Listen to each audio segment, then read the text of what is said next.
जब सूरजागन के हटिया चल जतई नौवन खसी बकरी के मौस रखा देवई एमरी हरियाणों के छक्का देवई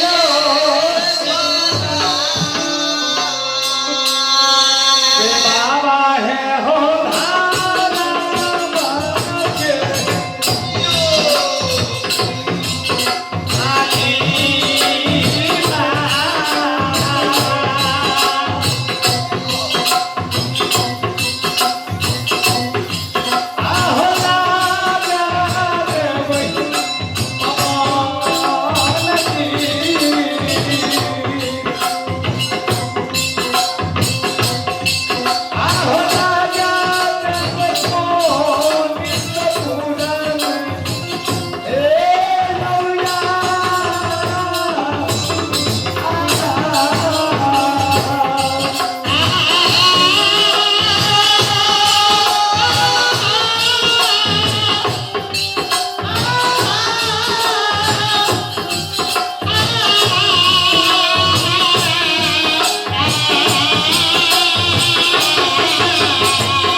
पुनीतपुर में हरी सेवा केवड़ा दुआर पर जब हरी हरी सोच के हरी मलिक डोबड़ो झगवा हाँ केहन बाबाजी छतु हो ये बजरंगबली हाँ कहिना जो श्रद्धा से जे पूजा हन करे है हाँ वही भक्त के द्वार पर हम जाए नितनिया आने तू भाव के भूखल था कि भात के भूखल के भाव के भूखल आने भाव के भूखल था जे तोरा भाव करे था हाँ तकरा द्वार पर चल जाय था चल जाइ छियै तकरा शेर संपत्ति दै था हाँ धिया पुता दै था सब चीज दै छियै आ जकरा मन में हेंग है छै तकरा गौरा पी के गौरा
चंदन क्या ले लिए कहियो न बदाम के झोरी हाथ में ला लिए जय हो निठल बेत से हाथ में ला लिए मनहर के पोथी से हाथ में ला लिए कहियो न मालिक ये क्या कमंडल ला लिए पुनीतपुर का रास्ता चलियो महावीर जी इन्हें सेरा गुरु महाराज हाँ अनलेवान क्या दलहा तकनी हरिया हरिया को बैठा घूमे पावा तकनी हरिया को नारी है